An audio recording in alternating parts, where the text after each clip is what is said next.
During his early runs at Bonneville Salt Flats, Stan Barrett reached 638 miles per hour, the fastest anyone had ever driven.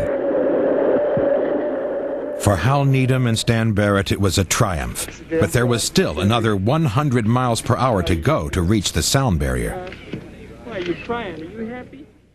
I thought how fast it was to have gone as fast as we had, and I went, whew, boy, this is not going to be an easy task. To prepare for the increase in G-forces he would experience at high speeds, Stan put himself through a rigorous training regime.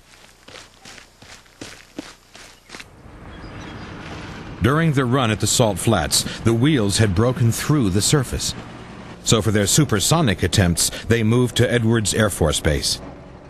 Here they switched to a new rocket engine, which would give them 48,000 pounds of thrust. 3, 2, 1, ignition.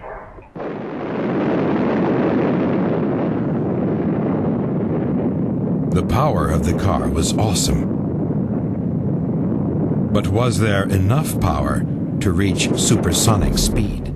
I didn't really like the idea of being coupled with that Sidewinder. It was mounted right behind my head, for one thing, and I was not real convinced that whatever brackets they had holding it were going to keep it in place, and I was kind of afraid when I fired it I'd lose my mind. The other thing about the Sidewinder was when you turn it on, you can't turn it off. So you're really committed.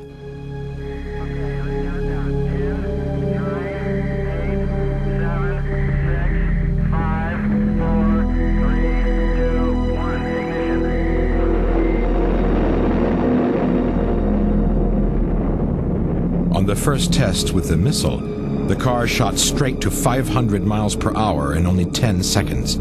The extreme G-forces ruptured a disc in Stan's neck. I don't know, I was so surprised that it hit me so hard. Yeah, you're breaking up on that radio. You get a lot of acceleration, period, then you hit that thing and it like tripled. The next challenge was to test the car at maximum power. It was a tense moment for Stan's wife and family.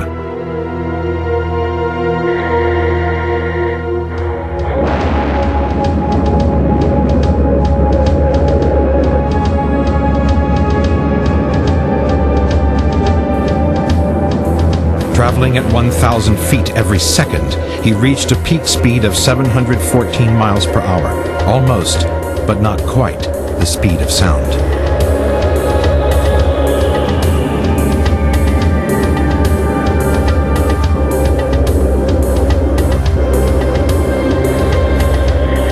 The entire run took less than a minute, and Stan was safe. 3, 2, 1, ignition.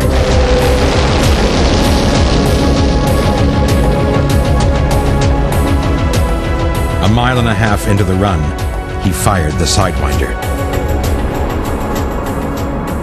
Once I hit it, I was really surprised again at the extra acceleration I got. I pulled another G at 640 miles an hour. And a few seconds later, I felt some pretty sharp buffeting, and then it smoothed out, and then it was like hitting a wall when the engines quit. The deceleration was pretty dramatic. Stan had broken the sound barrier. As he approached Mach 1, his two back wheels left the ground. He'd come dangerously close to death, but he'd gone supersonic. What we got so far. We don't have Flanders speed. We ran out of fuel between 200 and 400 feet before the lights. We got 734 on radar, 739 on airspeed. We probably broke the speed of sound.